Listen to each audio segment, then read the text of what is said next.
السلام علیکم ورحمۃ اللہ وبرکاتہ۔ نماز کے مسائل پہ ہمارے لیکچرز چل رہے ہیں۔ آج ہم پڑھیں گے توبہ کی نماز، تحیۃ المسجد، تحیۃ الوضو اور سجدہ شکر کے مسائل۔ کسی خاص گناہ کے سرزد ہونے پر یا عام گناہوں سے توبہ کرنے کی نیت سے وضو کر کے 2 رکعت نماز ادا کرنے کے بعد اللہ تعالیٰ سے گناہوں کی معافی طلب کی جائے تو اللہ معاف فرما دیتے ہیں۔ حضرت علی رضی اللہ تعالیٰ عنہ سے روایت ہے کہ جب بھی رسول اللہ صلی اللہ علیہ وسلم سے میں کوئی حدیث سنتا، اس پہ عمل کرتا اور اس سے اللہ جتنا چاہتا مجھے فائدہ پہنچاتا، اور جب میں کسی صحابی رسول سے کوئی حدیث سنتا تو اسے قسم لیتا، جب وہ قسم کھاتا کہ واقعی اللہ کے رسول نے فرمایا ہے تو میں اس پہ ایمان لے آتا اور عمل کرتا۔ یہ حدیث مجھ سے حضرت ابوبکر صدیق رضی اللہ تعالیٰ عنہ نے بیان کی اور انہوں نے بالکل سچ کہا۔ حضرت ابوبکر صدیق رضی اللہ تعالیٰ عنہ کہتے ہیں، میں نے رسول اللہ صلی اللہ علیہ وسلم کو فرماتے ہوئے سنا ہے، کوئی آدمی جب گناہ کرتا ہے پھر وضو کر کے نماز پڑھتا ہے اور اللہ سے توبہ استغفار کرتا ہے تو اللہ اسے ضرور معاف فرماتے ہیں۔ پھر آپ صلی اللہ علیہ وسلم نے یہ آیت تلاوت فرمائی، وہ لوگ جن سے کوئی فحش کام ہو جاتا ہے یا کسی گناہ کا ارتکاب کر کے وہ اپنے آپ پہ ظلم کر بیٹھتے ہیں تو انہیں فوراً اللہ یاد آ جاتا ہے اور وہ اس سے اپنے گناہوں کی معافی طلب کرتے ہیں، کیونکہ اللہ کے سوا اور کون ہے جو گناہ معاف کر سکے، اور وہ لوگ جان بوجھ کر اپنے کیے پہ اصرار نہیں کرتے۔ یہ سورۃ آل عمران کی آیت نمبر 135 ہے، ترمذی کی حدیث ہے۔ تو اب اس حدیث سے کیا بات پتہ چلتی ہے کہ جیسے انسان سے کوئی گناہ ہو تو اسے فوراً اللہ کی طرف جو ہے رجوع کرنا چاہیے، صدق کے دل سے اپنے گناہوں کی معافی مانگنی چاہیے اور ان گناہوں پہ اصرار نہیں کرنا چاہیے، تو اللہ تعالیٰ اس بندے کے گناہوں کو جو ہے ضرور معاف فرماتا ہے۔ اسی طرح بخاری اور مسلم کی حدیث ہے، آپ صلی اللہ علیہ وسلم نے فرمایا، جو شخص میرے وضو کی طرح وضو کرے پھر 2 رکعت نماز اس طرح ادا کرے کہ اس میں دنیاوی خیالات سے بچا رہے تو اس کے پچھلے سارے گناہ معاف کر دیے جاتے ہیں۔ تو دیکھیں اس حدیث میں کتنی بڑی خوشخبری دی گئی ہے کہ ایک تو سنت طریقے سے وضو کرنا ہے اور دوسرا 2 رکعت جو نماز ہم نے ادا کرنی ہے تو اس میں دنیاوی خیالات سے بچنا ہے۔ اگر کوئی خیال آ بھی جائے تو اسے فوراً جھٹک دیں، یعنی کئی دفعہ ہوتا ہے نا ہم خیالات کو آگے لے کے چلنا شروع ہو جاتے ہیں، جیسے کوئی خیال اگر آ بھی جاتا ہے تو فوراً اسے جھٹک دیں اور پھر توجہ اپنی نماز کی طرف کر لیں۔ تو اب دیکھیں انسان نے یہ 2 کام کیے ہیں، جیسے ہی وہ سلام پھیرے گا اللہ اس بندے کے پچھلے سارے کے سارے گناہ معاف کر دیں گے۔ اسی طرح احمد کی حدیث ہے، آپ صلی اللہ علیہ وسلم نے فرمایا، تم میں سے جو اچھی طرح وضو کرے پھر 2 رکعت نماز پوری توجہ کے ساتھ ادا کرے تو اس کے لیے جنت واجب ہو جاتی ہے اور اس کی مغفرت کر دی جاتی ہے۔ تو اب اس حدیث سے بھی 2 باتوں کا پتہ چلتا ہے، ایک تو سنت طریقے سے وضو کرنا اور 2 رکعت نماز توجہ کے ساتھ ادا کرنا۔ اب اس سے 2 فائدے ہیں، ایک تو شخص پہ اللہ جنت واجب کر دیتا ہے اور دوسرا اللہ تعالیٰ اس کے جو ہے نا گناہوں کو معاف کر دیتا ہے۔ اب مغفرت کی کیا معنی ہے؟ زندگی کے پچھلے گناہوں کی معافی، اور توبہ کا کیا مطلب ہے؟ حال مستقبل میں گناہ نہ کرنا، یعنی جو ماضی میں گناہ کیا اس کی توبہ کر لی ہے پھر اس گناہ کو نہ حال میں کرنا نہ مستقبل میں کرنا۔ اور توبہ کا لغوی معنی کیا ہے؟ اللہ کی طرف رجوع کرنا، اللہ سے معافی مانگنا۔ اب توبہ کی 4 شرائط ہیں۔ نمبر 1، دل میں گناہ کا احساس ہو، کوئی غلط کام کیا تو انسان کے دل میں فوراً کھٹکا ہو جائے کہ یہ میں نے غلط کام کیا، یہ گناہ ہے۔ نمبر 2، اللہ کی طرف رجوع کرنا، یعنی اللہ تعالیٰ سے توبہ استغفار کرنا، اللہ سے معافی مانگنا ہے۔ نمبر 3، دوبارہ وہ گناہ نہ کرنا، اور نمبر 4، اپنی اصلاح کرنا۔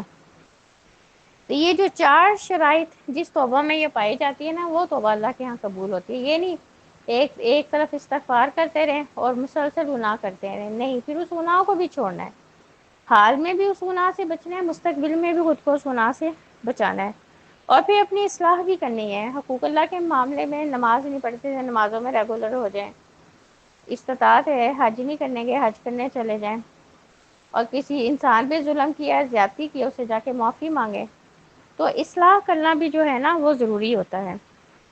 اب توبہ کے 2 رکن ہیں۔ نمبر 1، استغفار کرنا، انسان اللہ سے گناہ کی معافی مانگے اور دوبارہ گناہ کرنے سے باز رہے، اور نمبر 2، بندہ جو ہے اللہ کی طرف پلٹے اور صحیح راستے کو اختیار کرے اور توحید کے راستے پہ چلے۔ تو اب اس سے کیا اصول ملتا ہے کہ جو توبہ ہے نا وہ فوراً کرنی ہے، کیونکہ آپ کو پتہ ہے نا موت کے بعد توبہ قبول نہیں ہوتی۔ جب انسان موت کا فرشتہ دیکھ لیتا ہے نا تو اس ٹائم اس کی توبہ قبول نہیں ہوتی، اس سے پہلے پہلے توبہ قبول ہو جاتی ہے۔ اور نمبر 2 جو ہے کبیرہ گناہوں کی سزا ضرور ملتی ہے، کہ انسان یہ نہ سوچے کہ جو کبیرہ گناہ اس نے کیے ہیں اس کی سزا اللہ کے ہاں اسے نہیں ملے گی۔ اور نمبر 3 جس جگہ لوگ توبہ استغفار کرتے ہیں اس جگہ پہ اللہ کا جو ہے عذاب نہیں آتا۔ اس کی مثال بھی ہمیں قرآن سے ملتی ہے۔ حضرت یونس علیہ السلام کی قوم نے آپ کو پتہ توبہ کی تھی تو آیا ہوا عذاب جو ہے اللہ تعالیٰ نے ٹال دیا تھا۔ اب اگلا مسئلہ ہے تحیۃ الوضو اور تحیۃ المسجد کے مسائل۔ وضو کرنے کے بعد 2 رکعت نماز ادا کرنا مستحب ہے۔ تحیۃ الوضو جنت میں لے جانے والا عمل ہے۔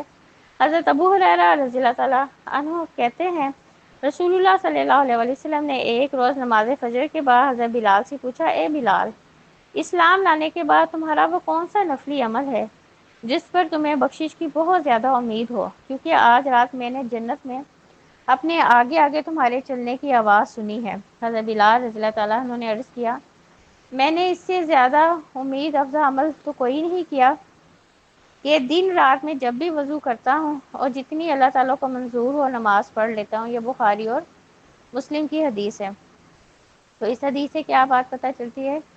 حضرت بلال جب بھی وضو کرتے تھے اور جتنی اللہ انہیں توفیق دیتے تھے وہ 2 رکعت تحیۃ الوضو ادا کرتے تھے۔ اس وجہ سے آپ صلی اللہ علیہ وسلم نے اپنے سے آگے حضرت بلال کے قدموں کی آواز سنی۔ مسجد میں داخل ہونے کے بعد بیٹھنے سے پہلے 2 رکعت تحیۃ المسجد ادا کرنا بھی مستحب ہے۔ حضرت ابو قتادہ رضی اللہ تعالیٰ عنہ سے روایت ہے کہ آپ صلی اللہ علیہ وسلم نے فرمایا، جب کوئی آدمی مسجد میں داخل ہو تو بیٹھنے سے پہلے 2 رکعت نماز ادا کرے۔ یہ بھی بخاری اور مسلم کی حدیث ہے۔ اگر تو دیکھیں نماز کھڑی ہو چکی ہے اور اقامت کہی جا چکی ہے تو اس ٹائم تحیۃ المسجد نہیں پڑھنے۔ اگر آپ پہلے گئے ہیں مرد حضرات ظاہر مسجد میں نماز پڑھنی ہوتی ہے تو تحیۃ المسجد ادا کریں، اسپیشلی جمعے کے دن۔ تو آپ سے نے بہت تاکید فرمائی ہے کہ خطبے کے دوران بھی کوئی آتا تھا اور آ کے ویسے ہی بیٹھ جاتا تھا تو اللہ کے نبی سے اشارے سے کہتے تھے کھڑے ہو کے 2 رکعت تحیۃ المسجد ادا کرے۔ اگلا مسئلہ ہے سجدہ شکر کے مسائل۔ کسی نعمت حاصل ہونے پر یا خوشی کے موقع پہ سجدہ شکر ادا کرنا مسنون ہے۔ حضرت ابو بکر رضی اللہ تعالیٰ عنہ سے روایت ہے کہ آپ صلی اللہ علیہ وسلم کے پاس کوئی ایسی خبر آتی جس سے آپ صلی اللہ علیہ وسلم خوش ہوتے تو اللہ کا شکر ادا کرنے کے لیے سجدے میں گر پڑتے۔ یہ ابن ماجہ کی حدیث ہے۔ تو اس حدیث سے کیا بات پتہ چلتی ہے؟ جو ہے نعمتوں پہ اللہ کا شکر ادا کرنا ہے تو سجدہ شکر کریں گے، اس کے نفل نہیں ہوتے، شکرانے کے نفل نہیں ہوتے۔ ہمارے ہاں پڑھتے ہیں نا لوگ شکرانے کے نفل۔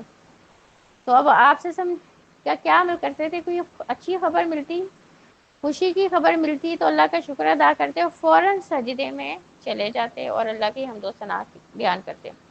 اسی طرح درود شریف کا اجر و ثواب معلوم ہونے پر آپ سے نے اتنا طویل سجدہ شکر ادا کیا کہ وہ ایک صحابی ہیں کہ انہیں لگا کہ شاید آپ سے اس دنیا سے تشریف لے جا چکے ہیں۔ یا احمد کی حدیث سے حضرت عبد الرحمن بن عوف فرماتے ہیں کہ رسول اللہ صلی اللہ علیہ وسلم ایک روز گھر سے نکلے اور کھجوروں کے باغ میں داخل ہوئے، بہت طویل سجدہ کیا، حتیٰ کہ مجھے اندیشہ ہوا کہ کہیں اللہ نے آپ صلی اللہ علیہ وسلم کی روح قبض نہ کر لی ہو۔ عبد الرحمن بن عوف کہتے ہیں میں رسول اللہ صلی اللہ علیہ وسلم کی طرف دیکھ رہا تھا کہ آپ صلی اللہ علیہ وسلم نے سر اٹھایا، فرمایا کیا بات ہے؟ میں نے بات بتائی تو آپ نے ارشاد فرمایا جبرائیل علیہ السلام نے مجھ سے کہا اے محمد صلی اللہ علیہ وسلم کیا میں آپ کو ایک بشارت نہ دوں؟ اللہ کریم فرماتا ہے جو شخص آپ پہ درود بھیجے گا میں بھی اس پہ رحمت نازل کروں گا، اور جو آپ پر سلام بھیجے گا میں اس پہ سلام بھیجوں گا۔ یہ احمد کی حدیث ہے۔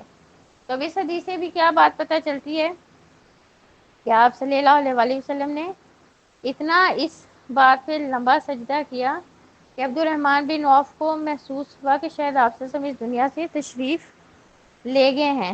تو جو ہے ان دونوں حدیثوں سے ایک بات پتہ چلتی ہے کہ جو ہے شکرانے کے نفل نہیں ہوتے۔